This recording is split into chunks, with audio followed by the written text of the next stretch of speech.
오늘도 지난주에 이어서요, 예수님이 누구신가 하는 부분을 또 같이 놓고 말씀을 같이 나누도록 하겠습니다. 되게 제 목소리 들려요? 잘 들립니까? 안 들리면 표시를 이렇게 해줘요. 그럼 톤 올릴 테니까요. 네. 지난주에는 예수님이 누구신가 하고 같이 말씀을 나눌 때요, 예수님은 어떤 분이시냐?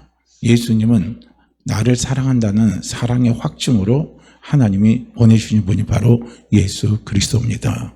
그렇기 때문에 우리가 예수 그리스도를 안다는 건 참 중요합니다. 이게 우리 신앙의 기초를 든든히 다져야 돼요.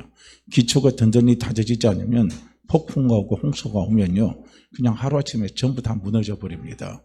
세상 없어도요, 우리는 성경을 1000번 만번을 읽어도 예수가 누군가에 대한 분명한 기초를 우리가 다지지 못하면 그거 아무런 의미가 없습니다. 그거 전부 다요, 폭풍과 비바람, 홍수 오면 다 무너지고 남는 게 하나도 없어요.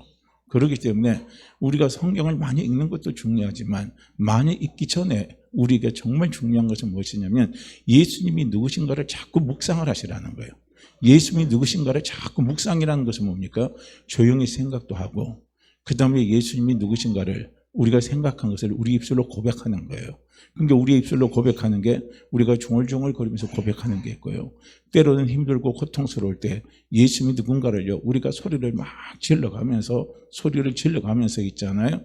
우리가 외치는 것도, 그것도 바로 묵상 가운데 하나입니다. 그래서 우리는 묵상하면요, 그냥 조용하게 생각만 한다고 하는 건데 그게 아니란 말이에요.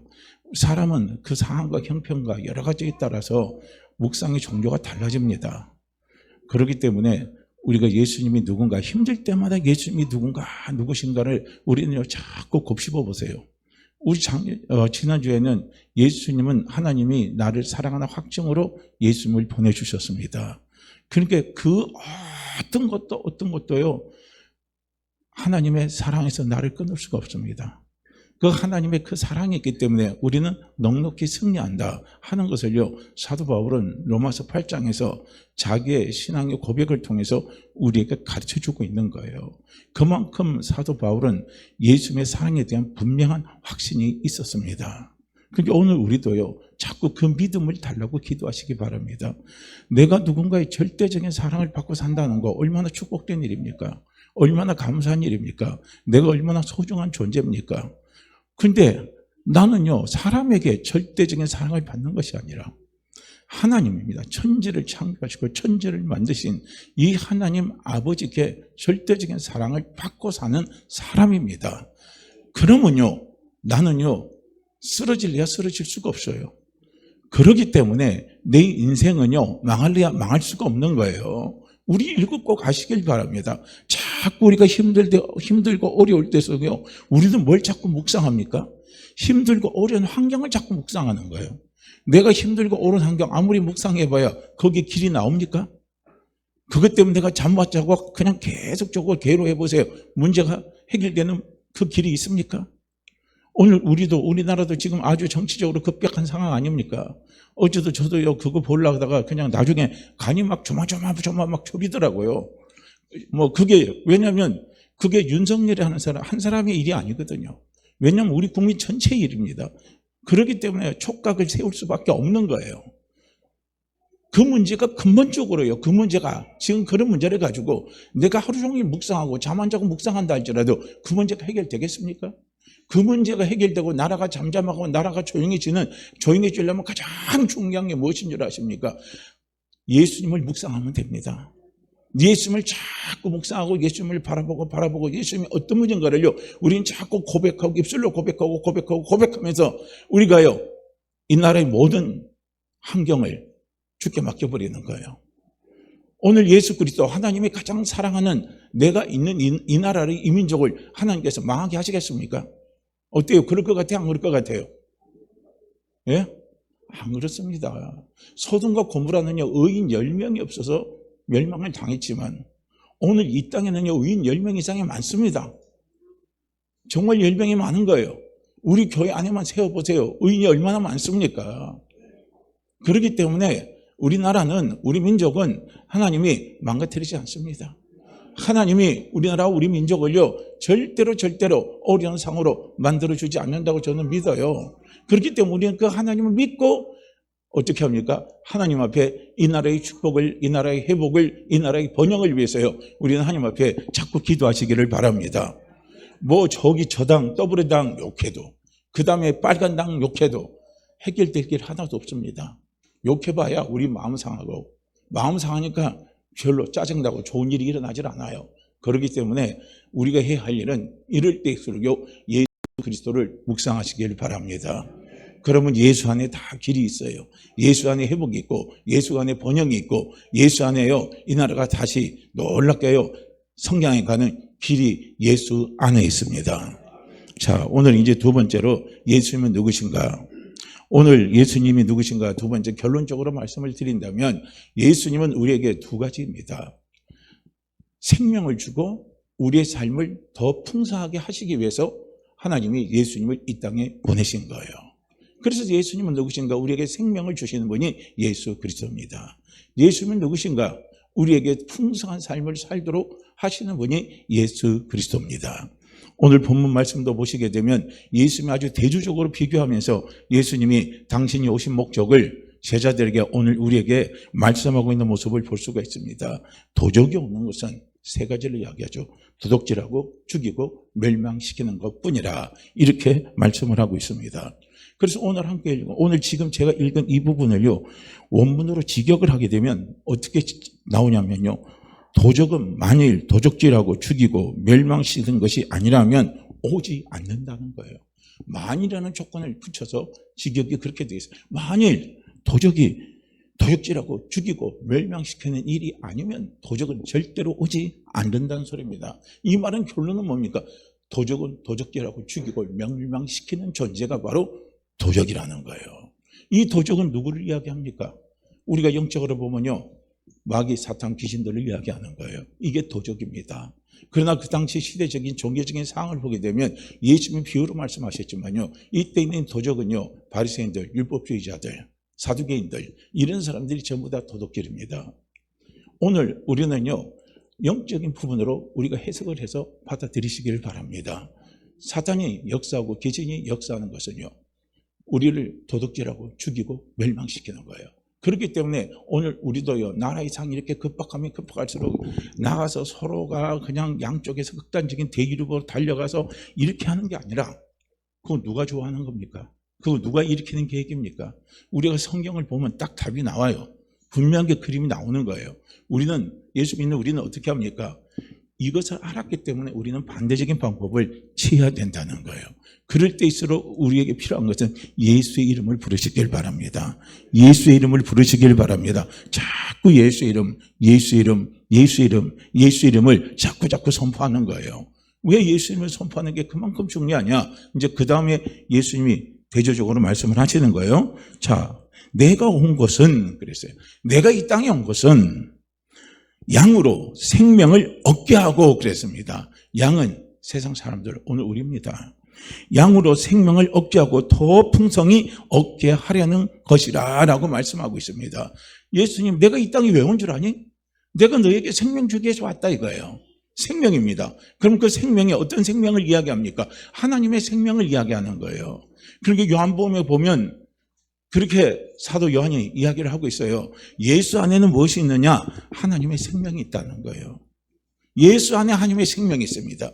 그래서 우리가 예수 그리스도를 믿게 되면 그 하나님의 생명이 우리 안에 들어오는 거예요. 그래서 내가 무엇이 됩니까? 그래서 내가 무엇이 돼요? 좀 크게 해보세요. 자, 그래서 내가 무엇이 됩니까? 어떤 존재가 돼요? 하나님의 자녀가 되는 거예요. 우리는 절대 착각하지 마세요. 죄 용서받았다고 하나님의 자녀가 되는 게 아니에요. 우리는 큰 착각에서 벗어나시길 바랍니다. 죄 용서받았다고 하나님의 자녀가 되는 것이 아니라 예수 그리스도를 믿었기 때문에 하나님의 자녀가 되는 거예요. 이걸 아셔야 돼요. 죄라는 것은 늘 말씀을 드리지만요. 죄는요. 전제적인 조건이에요. 어떤 전제적인 조건이냐면 우리로 하여금 하나님의 자녀가 되게 하기 위한 전제적인 조건입니다. 하나님의 생명은요. 죄가 있는 곳에 하나님의 생명은 잉태되지 못합니다. 우리 사람도요. 어떻습니까? 아이가 태어날 때요, 깨끗하게 하잖아요. 주변을 깨끗하게 하고 깨끗하게 하고 난 다음에 새 생명이 나오도록요 준비를 다 하는 거예요. 하나님도 마찬가지입니다. 우리에게 하나님의 생명을 주시기 위해서요 하나님이 주변 작업을 하는 거예요. 어떤 작업을 합니까? 우리의 심령을, 우리의 영을, 우리의 심령을, 우리의 육신을요 깨끗하게 만드는 거예요. 흠도 점도 없이 깨끗하게 만들어 버리는 거예요. 우리가 흠도 점도 없이 깨끗해야 되는 거, 정결하게 되는 거, 거룩하게 되는 것은요 우리의 노력으로는 절대로 할 수가 없습니다. 오직 그것은 하나님의 은혜밖에 없습니다. 그 하나님의 은혜가 우리의 모든 죄를 없애버리고 우리를 정결케 하고 깨끗게 하셔서 우리에게 하나님의 생명을 잉태되게 하시는 거예요. 그래서 예수 그리스도를 믿는 나는 무엇에 대한 확신이 있어야 되냐면 생명에 대한 확신이 있어야 됩니다. 할렐루야. 나한테는, 내 안에는 하나님의 생명이 있다. 나 안에는 하나님의 생명이 있다. 나는 하나님의 자녀이다 이거예요. 이게 중요한 거예요. 그러니까 오늘 우리는 이 국가적인 엄중한 상황에서도요 우리가 기도하면 하나님이 움직이실까요? 안 움직이실까요? 하나님이 기도하면 내 기도를 들으실까요? 안 들으실까요? 듣습니다. 왜 그런 줄 아십니까? 내가 하나님의 생명이고 내가 하나님의 자녀입니다. 부모는 자녀의 부르심에 귀를 기울입니다. 귀를 기울이고 가만히 있는 것이 아니라 그 말을 듣고 행하시는 거예요. 그 말을 듣고 움직이시는 거예요. 그렇기 때문에 이런 엄중한 상황에서요 우리가 육신적으로 때로는요 막 저도요 기도회 끝나고 11시 집에 갔어요. 그래가지고 화장실에 가서 세수하고 그러고 난 다음에 잠깐 유튜브를 보는데 아니 나라님이 뭐 이게 발표를 한다고 해서 딱 떴는데 보니까 비상계엄 선포라고 나온 거예요. 깜짝 놀라가지고 이거 뭐 누가 또 거짓 뉴스를 퍼뜨리나 해가지고 다시 TV를 켜보니까 비상계엄을 선포했다는 거예요. 그때 순간은 확 올라오더라고요. 방법이 이거밖에 없느냐 이거예요. 그렇지만 우리에게 중요한 것은 이 엄중한 상황에서 양쪽이 극한으로 이념적인 대립으로 이게 된다고 해서 나라가 풀어가는 게 아니거든요. 오늘 우리에게 중요한 것은 무엇이냐면 이럴 때일수록 예수의 이름을 부르시라는 거예요. 예수의 이름을 부르세요. 자녀가 아버지의 이름을 부르고 자녀가 아버지의 이름을 부르고 자녀가 아버지의 이름을 부를 때 아버지 역사하십니다. 아버지 움직이십니다. 아버지 함께 해주십니다. 그래서 이 나라의 어려운 모든 가정을 하나님이 가장 좋은 길로요 분명히 끌어주실 줄로 저는 믿습니다. 단 조건이 있어요. 우리가 자꾸 어떻게 해야 돼요? 예수의 이름을 부르시기를 바랍니다. 예수의 이름을 부르시기를 바랍니다. 자, 그래서 오늘 예수님은 내가 온 목적이 뭐냐면 난 너희에게 생명을 주기 위해서 왔다 이거예요. 그리고 그 생명을 받은 사람들은 더 여기서 풍성이 얻게 하려는 것이라 그랬는데 이게 참 그냥 읽을 때는 우리가 개역 성경을 읽으면 해석이 참 어려워요. 어떻게 해석을 해야 될지 몰라요. 이게 풍성한 삶을 이야기하는 건지 생명이 풍성해지는 것을 말하는 건지 도대체 무엇을 말하는 건지 참 알기도 어렵습니다. 그러나 이것이 주석에 가서 들어가 보면은 이 풍성이라는 것은 뭐냐면 풍성한 삶, 부족함이 없는 삶, 넘치는 삶, 이걸 바로 풍성이라는 말이 바로 원어적인 의미에서 들어가면 그것을 이야기하는 거예요.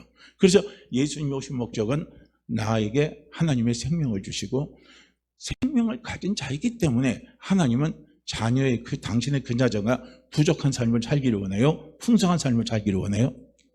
어때요? 아유, 나는 고생해서 너도 뼈 빠지게 고생하고 살아. 그러면 그 아버지는 아버지예요? 아버지가 아니에요? 아버지의 자격이 있어요? 없어요? 없죠. 내가 이렇게 고생하고 고생하는 건 네가 이 고생의 바탕에서 더 나은 삶, 더 좋은 삶을 살게 하기 위해서 내가 고생하는 거지. 그러니까 어느 부분도 내가 고생한 그 전철을 자녀들에게 그대로 밟아가기를 원치 않습니다.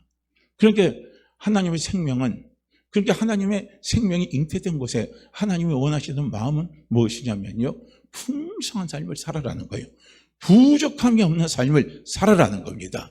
이 말은 다른 말로 하면 내가 너희를 풍성한 삶을 살도록 도와주겠다는 거예요. 내가 너희를 부족함이 없는 삶을 살도록 내가 너희를 도와주겠다는 거예요. 할렐루야. 믿으십니까? 믿으십니까?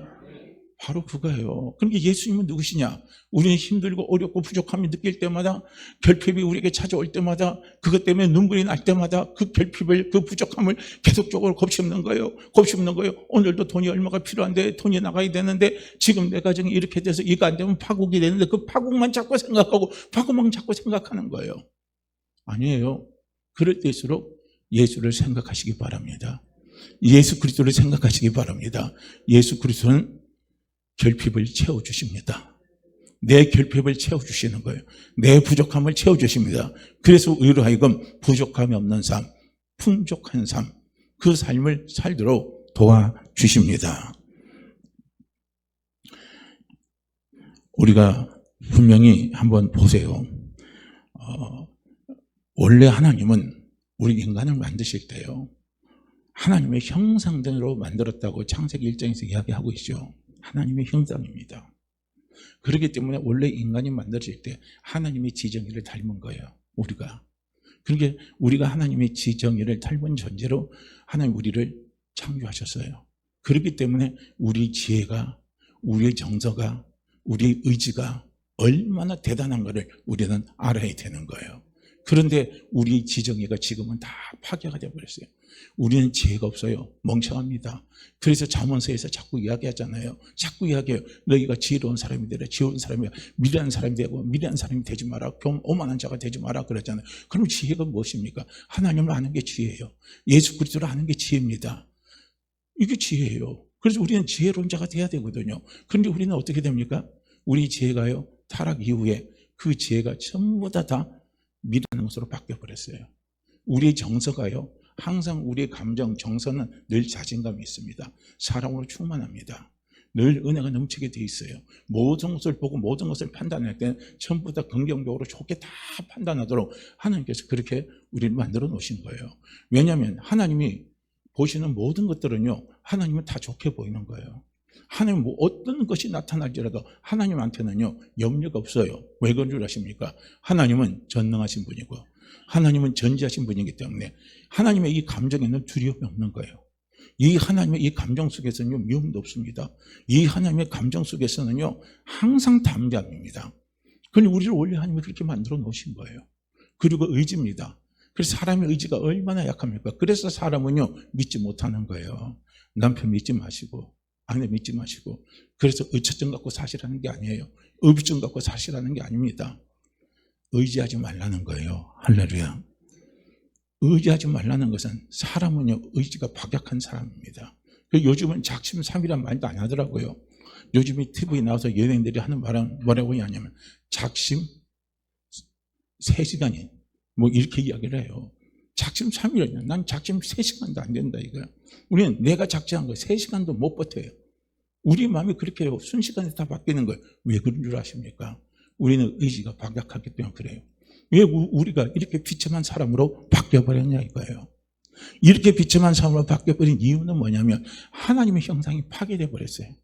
그래서 타락이라는 것은 무엇을 이야기하자면 죄짓고 죽이고 거짓말치고 살인하고 도둑질하는 거, 그건 타락의 열매입니다. 타락의 본질은 무엇이 타락의 본질이냐면 우리가요, 하나님을 떠난 것이 타락의 본질이에요. 우리가 하나님의 말씀에 불순종하는 것이 그게 바로 타락의 본질입니다. 이 타락이 우리에게 찾아오는 순간이요, 우리 속에 하나님의 형상이 다 사라져버리고 우리 속에 어떤 형상이 들어온 줄 아십니까? 마귀의 형상이 들어와 버리는 거예요. 그래서 마귀가 주는 생각을 가지고 살아가고 마귀가 주는 감정을 가지고 살아가고 그렇게 살아가요. 그렇기 때문에 그런 감정을 가지고 그런 생각을 가지고 그런 지혜입니다. 마귀가 주는 지혜는요, 도둑질하고 죽이고 멸망시키는 것밖에 없어요. 그래서 이 세상 사람들이 추구하는 지혜는요, 마지막은 뭔 줄 아십니까? 멸망입니다. 마지막은 서로 다 죽는 거예요. 사람들이 얼마나 멍청합니까? 나중에 결국은 다 죽을 줄 알면서요, 뭘 만들어야 된다고 그럽니까? 핵을 만들으라는 거예요. 핵을 만들어요. 요즘 이제는요, 정말 세계 3차 전쟁이 일어나면요, 인류가 싹트는 멸망합니다. 핵 한번 터뜨려 보세요. 미국만 터뜨립니까?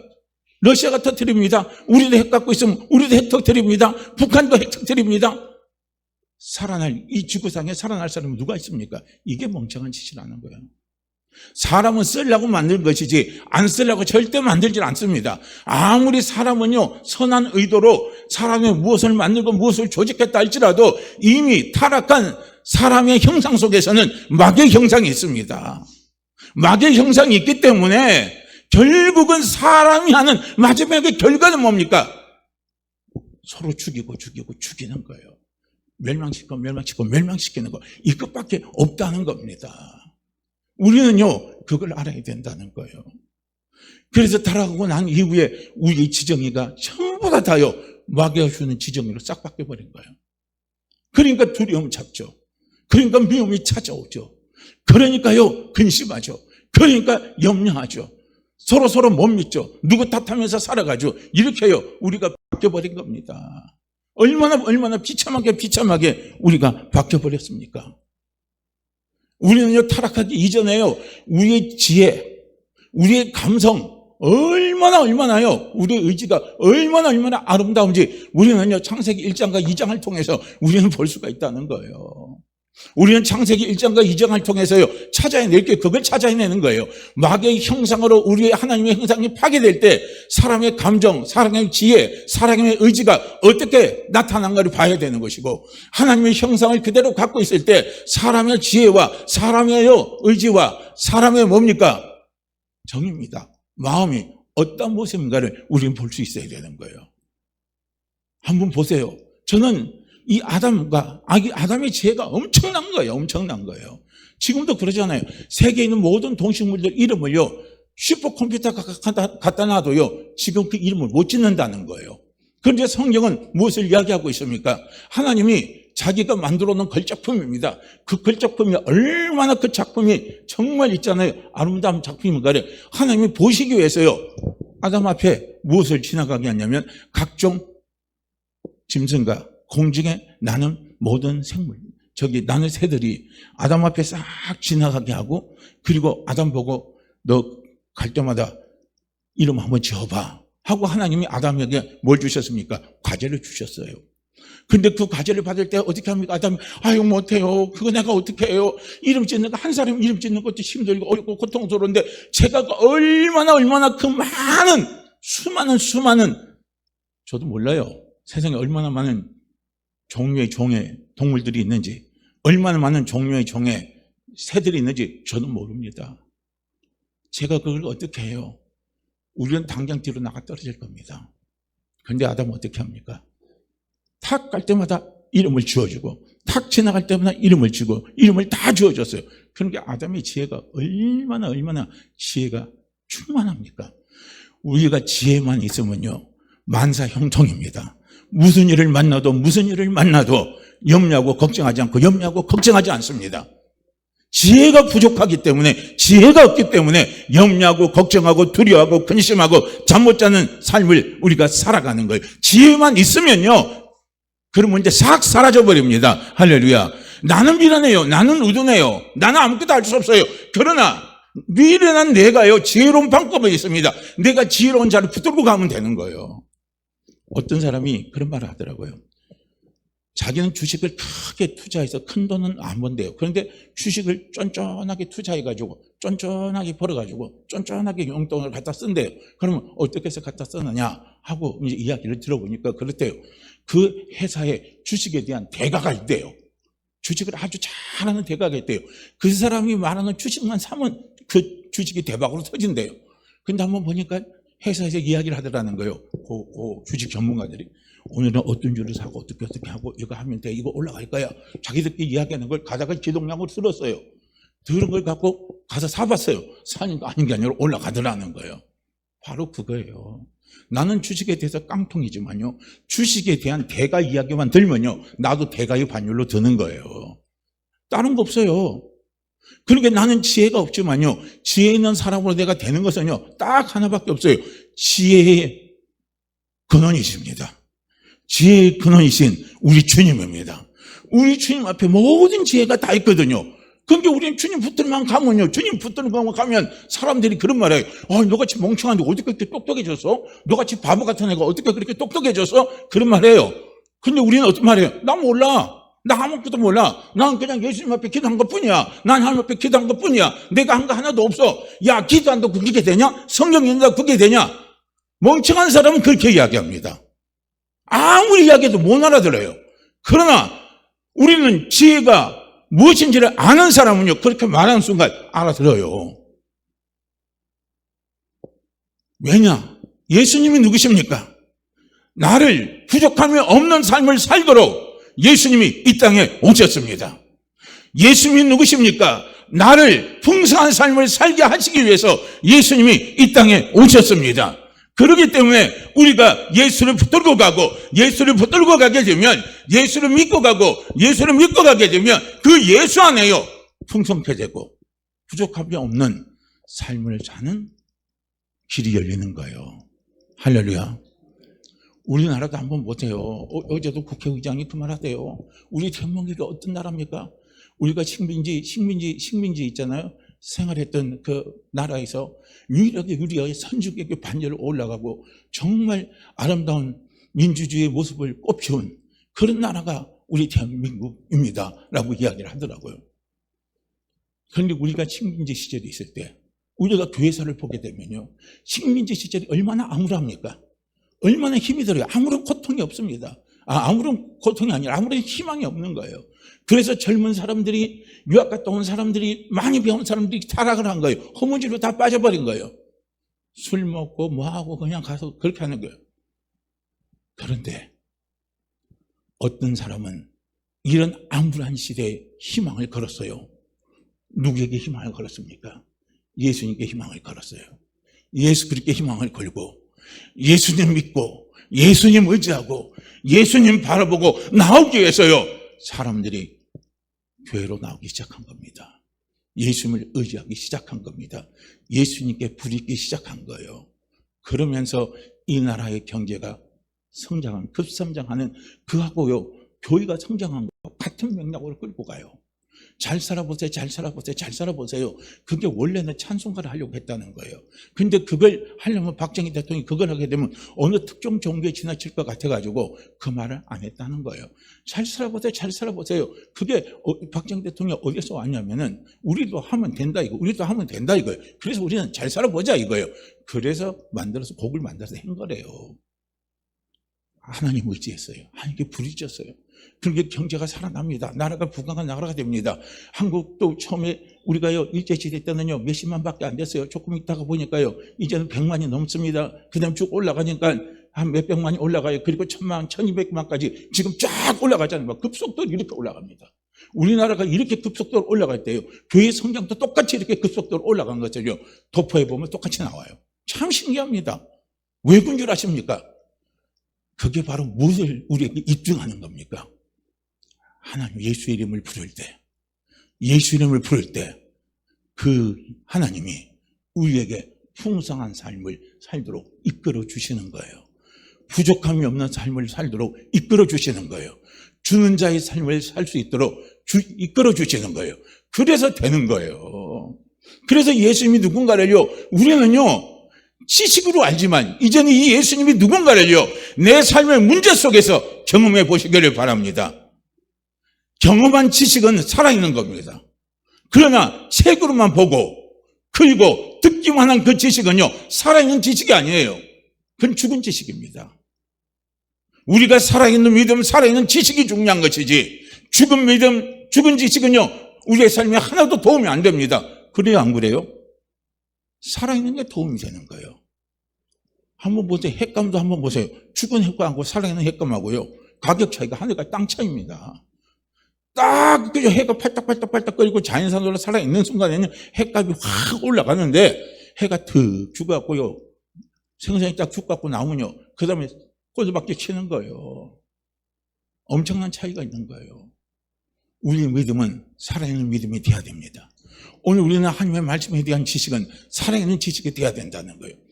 살아있는 지식이 되고 살아있는 믿음이 되기 위해서 우리에게 필요한 게 뭔 줄 아십니까? 체험이 필요한 거예요. 체험이 필요한 겁니다. 체험하시기를 바랍니다. 체험을 사모하시기를 바랍니다. 주여 살아있는 믿음이 되기 위해서, 주여 살아있는 하나님의 말씀이 살아있는 지식이 되기 위해서 주님 저에게 체험을 주시옵소서. 저에게 체험을 주시옵소서. 체험하기를 원합니다. 우리 그래요. 그러면 주님이 뭐라고 말합니까? 나 몰라, 네가 알아서 해 임마. 그렇게 안 해요. 네가 원하냐? 나도 원한다 이거예요. 그럼 네 체험하게 하지 마. 우리 주님은 그런 거예요. 그래서 어렵고 힘들 때마다 내 속에 결핍이 있고 결핍이 있고 결핍이 나타나서 내가 쓰러질 것 같고 쓰러질 것 갈 때마다요. 다른 거 생각하지 마세요. 우리의 죄도 생각하지 마세요. 이제 예수 믿는 사람은요. 모든 죄에서 해방됐습니다. 할렐루야. 자꾸 우리는요. 문제 생기면 죄하고 결부시키는 거예요. 전부 다 죄하고 결부시키는 거예요. 내가 얼마나 죄를 많이 지었으면 우리 애가 저렇게 됐을까? 내가 얼마나 잘못 살았으면 내 사업이 이렇게 됐을까? 자꾸 죄하고 결부시키지 마세요. 죄책감이 찾아옵니다. 죄책감 속에 누가 역사합니까? 마귀 역사하는 거예요. 우리는 자꾸 죄하고 결부시키지 마시고 내가 미련하고 내가 부족하고 그죠? 내 탓하는 건 맞아요. 그러나 내 탓으로 끝내지 말라는 거예요. 그래서 누가 오셨습니까? 예수 그리스도가 오신 거예요. 예수 그리스도가 오신 겁니다. 내가 내 인생을 아무리 멋지게 살고 내가 내 인생을 아무리 풍성하게 살고 내가 내 인생을 아무리 부족함이 없는 삶을 살려고 해도요. 타락한 인간의 본성은 무엇입니까? 마귀가 하는 것은 죽이고 뭐예요?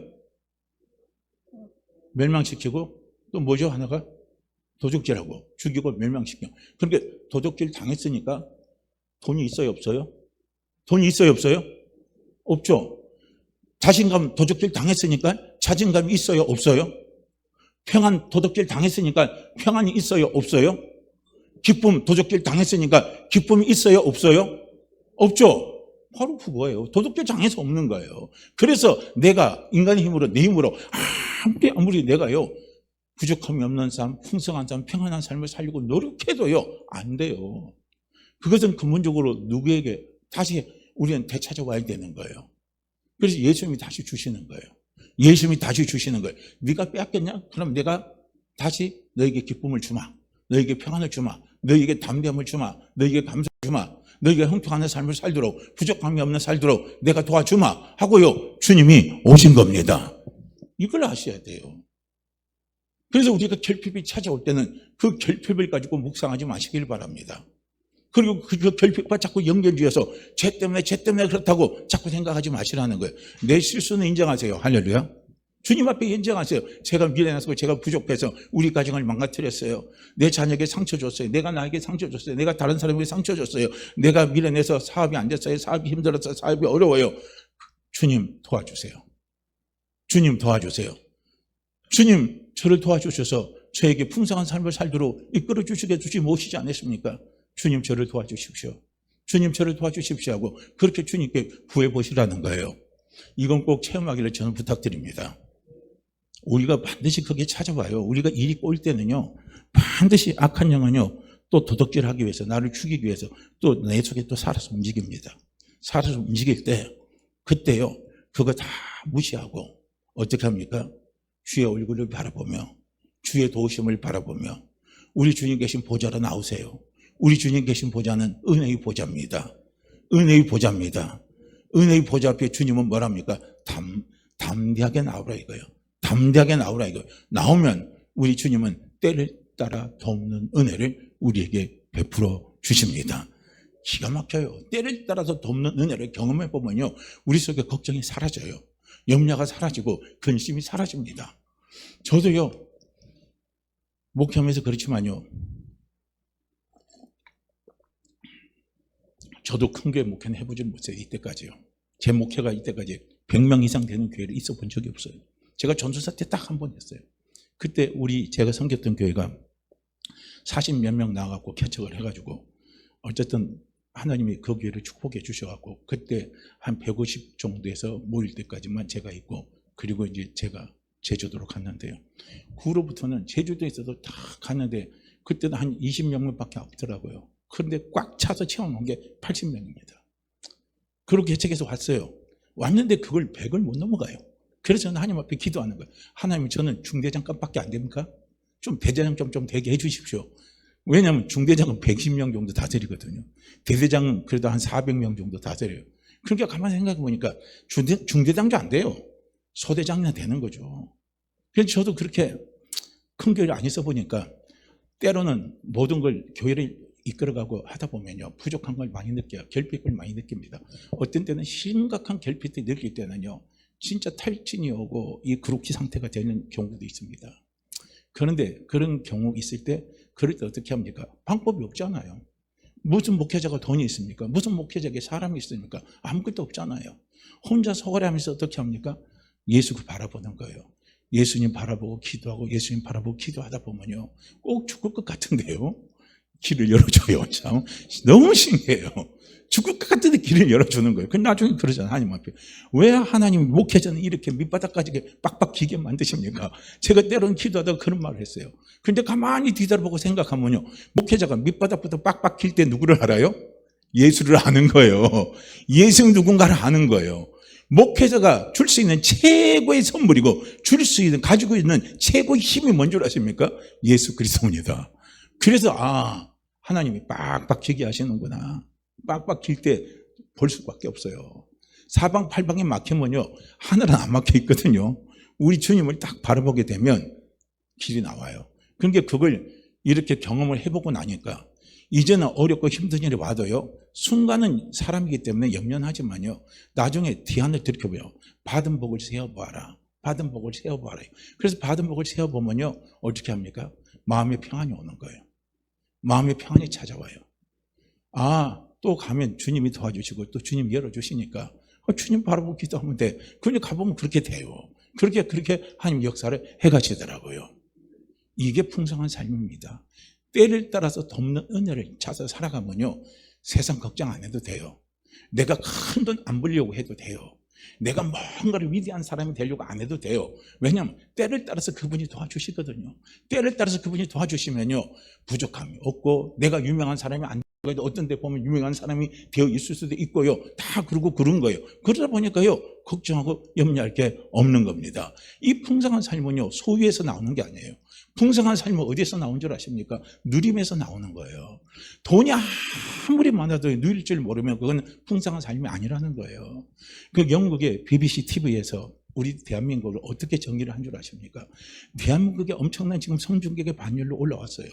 그게 프랑스 사람이나 독일 사람이나 지금 영국 사람 같은 사람, 특히 또 미국 같은 사람들도요, 우리 대한민국에 오면 깜짝깜짝 놀란다는 거예요. 그들이 누리고 있는 문화 환경보다 우리 환경이 월등하다는 거예요. 월등히 뛰어나다는 겁니다. 대한민국이 이런 나라였는가? 그들이 놀라는 거예요. 와서 다 놀라요, 보니까요. 그런데 대한민국 속에, 우리 입술 속에 뭐가 나와요? 그때 다니엘 기도회 때 북한에서 넘어온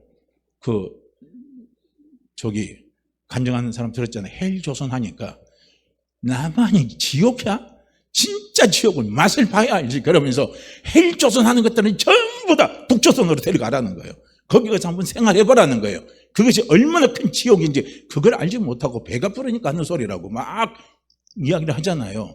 제가 봐도 맞아요. 그런 게 BBC가 그걸 두고 이야기한 거예요. 한국 사람은 지금 소유는 많은데 누릴 줄을 모른다는 거예요. 그게 불행이라는 겁니다. 그 누릴 줄을 모르니까 맨날 막 헬, 대한민국, 헬, 조선.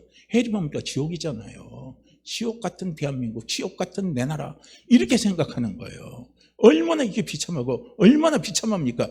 채워졌는데 못 누리는 거예요. 맨날 소유에서 풍성함을 찾기 때문에, 소유에서 풍성함을 찾으면요, 만족함이 없어요. 만족함이 없고 항상 결핍만 찾아오는 거예요. 풍성은요, 누리는 겁니다. 할렐루야. 그래서 우리 안에 예수 그때를 알게 되면요, 우리의 삶에는 누리는 삶이 되는 거예요. 이게 되는 거예요. 왜냐하면 때를 따라서 그분이 도와주시니까.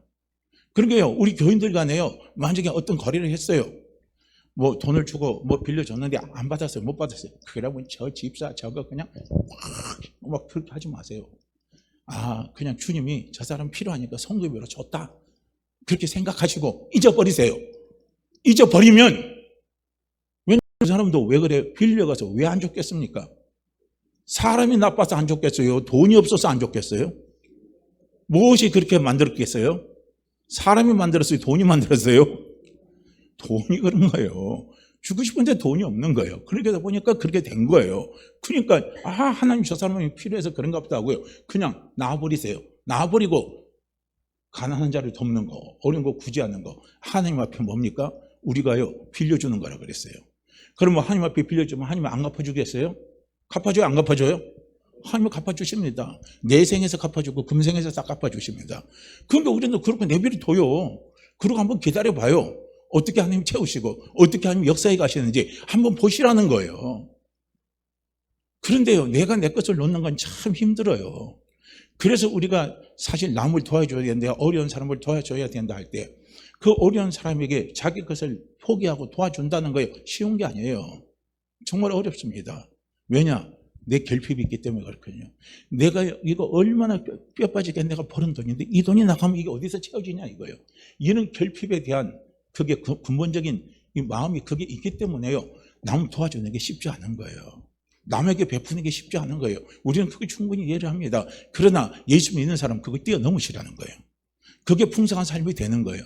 그런데 풍성한 삶은 뭐냐면요, 상생입니다. 상생. 쉽게 말하면 너도 살고 나도 살게 하는 거예요. 하나님이 우리에게 주시는 축복은 너도 살고 나도 살게 하는 게 그게 하나님이 주신 축복이에요. 결국은 너도 살고 나도 살면 우리가 사는 거예요. 우리가 살면 모두가 삽니다. 모두가 살면 나라가 살아요. 나라가 살면 민족이 삽니다. 민족이 살면 세계가 사는 거예요. 이게요, 주님이 이러한 삶을 살아갈 수 있게 하시기 위해서 주님이 이 땅에 오신 겁니다. 예수님이 이 땅에 오신 겁니다. 할렐루야. 내 것만 채우고 내 결핍만 채우고 내 결핍만 채우고 계속 그걸 주님 앞에 달라고 하고 달라고 하는 사람은요, 나중에 보면 어느 정도 되면요 그게 안 돼요. 주님이 한두 번은 주시지만은요 자꾸 내 결핍이 많은 사람은 자기 욕심이 많아요. 자기 욕심이 많고 자기 중심적입니다. 왜냐면 그럴 수밖에 없어요. 내가 이거 나가면 이제 없는데 어떻게 할 거냐 이거예요. 그래서 제가 지난주에도 저 그림 성경 갖고 이야기할 때 그 목사님 두 딸 이야기했잖아요. 작은 딸, 큰 딸 이야기했는데 새우깡 좀 달라고 그러니까 아빠 하나 주면 지 먹을 게 없거든요. 그렇게 줬다가 뺐다가 지가 한 번 반쯤 딱 깨물고 난 걸 아빠한테 먹으라고 준 거예요. 걔한테는 아직까지 결핍이 있는 거예요. 그런데 큰 딸은 어떻게 합니까? 알아요. 그게 어디서 나오는지. 그렇게 큰 딸은 항상 풍성함이 있어요. 풍성함은요 누리는 거예요. 그래서 아빠가 하나만 줘 하니까 다 줘버리잖아요. 다 줘도 어떻게 합니까? 새우깡은 더 들어온다 이거야. 더 많이 들어온다 이거예요. 이걸요 딸은 믿는다는 거예요. 믿으십니까? 믿으십니까? 믿으십니까? 하나님이 우리 주 예수 그리스도를 이 땅에 보내신 거, 우리라고 이러한 풍성한 삶을 살아가게 하시기 위해서 예수님을 이 땅에 보내신 거예요. 그렇기 때문에 예수 믿는 사람은요 너무요 이렇게 웅켜지지 마세요. 전도서에 보면, 전도서 6장에 보면 이렇게요, 악인은 뭡니까? 웅켜짓는 거 좋아한대요. 쌓는 거 좋아한대요. 그런데 하나님이 악인이 쌓아놓은 걸 하나님은 누구에게 주냐면요, 선인에게 준다는 거예요. 의인에게 준다는 거예요. 그게 의인은 거저먹는 삶이죠. 얼마나 큰 은혜를 받았습니까? 그렇게, 왜냐하면 악인의 생각은 그럴 수밖에 없어요. 왜냐하면 악인은요 이미 마귀에게 도둑질을 당했어요. 풍요에 대한 도둑질을 당해버렸고, 그 다음에 어떻게 합니까? 넉넉함에 대한 도둑질을 당해버렸고, 담대함에 대한 도둑질을 당해버렸어요. 된다는 것에 대한 도둑질을 당해버렸어요. 자신감에 대한 도둑질을 당해버렸습니다. 그렇기 때문에 이 마귀가 주는 형상을 갖고 있는 악인에게는요 항상 결핍병이 꽉 차 있습니다. 그래서요 이 악인들은 쌓는 걸 좋아하잖아요. 쌓는 걸 좋아해요. 우리가 흔히 르누아르 영화 가끔 보십니까? 영화 이야기해서 죄송한데요, 저도 요즘은 너무 잔인해서 못 보겠단 말. 근데 르누아르 영화 한번 보세요. 주요 마약 갖고 많이 이야기하잖아요. 그리고 또 룸사롱 이런 거 갖고 서로 세력 다툼하다가 하는 건데, 거기도 보면요 그 보스 있죠. 보스가 밑에 있는 애들을 안 줘요. 안 줘. 자기 것만 꽉꽉 채웁니다. 그러다가 결국은 보스가 죽어버려요. 왜냐하면 자기를 개처럼 부려먹고 보스가 다 가져가고 자기는 하나 안 준다 이거. 그런데 어느 날 뒤통수 치고 보스를 갈아버리는 거예요. 많이 쌓아요. 악인은 쌓는 걸 좋아하는 거예요. 쌓아놓는 걸 좋아합니다. 그러나 선인은, 의인은 베푸는 거예요. 할렐루야. 베푸는 삶. 그게 세계 모든 민족이 뛰어난 삶을 사는 겁니다. 베푸는 삶을 살아야 되는 거예요. 베푸는 삶. 그래서 마이크로에는 그 빌 게이츠 같은 사람, 그 다음에 우리가 세계 부자 있잖아요. 그 사람, 그분 이름이 갑자기 생각이 안 나는데요. 그분 같은 경우는 다 베풀어요. 다 줘요. 자기 있는 걸. 사회를 다 하나로 시켜버리는 거예요. 왜냐면 그게 어디서 오는 걸 알거든요. 그 사람들은요, 풍성해요. 또 넉넉해요. 우리가 봐도요. 자기 재산 10분의 1만 자녀에게 준다 해도요, 그 10분의 1이 우리에게는 어마어마한 천문학적인 숫자인 거거든요. 넉넉해요. 다 줍니다. 주님은 우리로 하여금 풍성한 삶을 살도록 하시기 위해서, 부족하고 하면 삶을 살도록 하시기 위해서 주님 이 땅에 오셨습니다.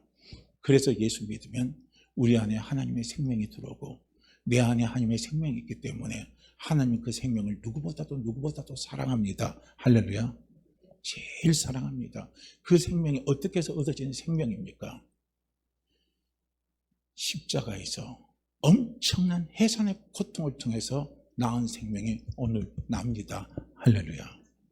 십자가에서 온몸이 갈기갈기 찢어지시면서, 십자가에서 옆구리 창이 찔리시면서, 그 비참하게 송갈바지에 대목 받으시면서 머리에 가시멜리곤 쓰시면서 그런 해산의 고통을 통해서요 태어난 생명이 누구예요?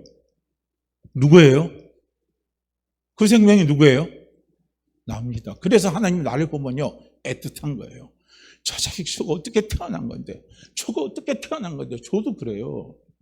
우리 큰애도 마찬가지인 겁니다. 우리 큰애가 태어날 때요 우리 집사람이 수술했어요. 그러니까 그때 저는 막 걱정을 많이 했어요. 애가 있는데 안에서 수술하게 되면 애가 어떻게 될까? 막 걱정을 많이 했는데 그래도 애한테는 하나도 영향이 안 미친다고 그러더라고요. 근데 저는 큰애를 생각할 때만 그때 생각하면요 애틋해요. 왜냐하면 걔도 안에서 그 생명이 얼마나 고통스러웠을까요? 이걸 생각하면요 마음이 찡합니다. 그런데 하나님이 십자가의 고통을 통해서, 십자가의 해산을 통해서요 하나님의 생명이 된 나를 생각하면 하나님이 얼마나 찡하게 생각하겠어요. 찡하게 생각하는 사람은요 불상혈입니다. 북유력입니다. 항상 생각합니다. 항상 생각해요. 그래서 오늘 기도하신 분이 말씀하시잖아요. 내 이름 석자를 손바닥에 새겨놓고 그분은 나를 보고 계신다는 거예요. 왜 보는 줄 아십니까? 찡해서 보는 거예요. 가슴이 아파서 보는 거예요. 어떻게 얻은 생명인데, 어떻게 낳은 생명인데, 그래서요 내 이름 석자를 손바닥 위에 생겨놓고 나를 보시고 나를 보시는 걸 왜 보십니까? 풍성한 삶을 살게 하시기 위해서, 부족함이 없는 삶을 살기 위해서, 누리는 삶을 살게 하시기 위해서요 나를 보시는 거예요. 저는 이제 다시 정리하고 딱 끝낼게요. 산만하게 너무 많이 간 것 같은데, 예수님이 누구신가? 예수님은 우리에게 하나님의 생명을 주시고 그 생명을 가진 나를 부족함이 없이 풍성한 삶을 살게 하시기 위해서 예수님이 이 땅에 오시고 그런 삶을 살게 하신 분이 예수 그리스도십니다. 그래서 풍성한 삶은 소유에 있는 게 아니라 누리는 겁니다. 그 누림은 뭡니까? 나도 살고 너도 살고 서로가 상생하는 거예요. 서로가 잘 되는 거예요. 우리 모두가 잘 되는 겁니다. 이런 삶을 살아가게 하시기 위해서 예수님 이 땅에 오셨습니다. 그런 삶을 주시는 분이 누구라고요? 그분이 바로 예수님입니다. 그분이 예수님이십니다. 예수님 믿으세요? 넉넉한 삶, 그 삶을 살아가기를 저는 소원합니다. 그러기 필요한 게 체험 부자입니다. 체험 해보세요. 체험. 우리 서로에게 인사하고 끝내죠. 체험합시다. 체험해보세요. 놀라운 일이 나타납니다. 그리고 꼭 체험해 보시기를 바랍니다. 우리 시편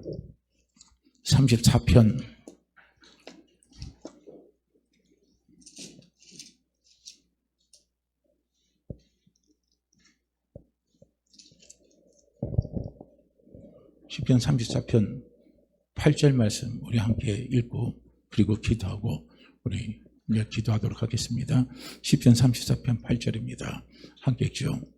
너희는 여호와의 선하심을 맛보아 알지어다. 그에게 피하는 자는 복이 있도다. 너희는 여호와의 선하심을 맛보아 알지어다.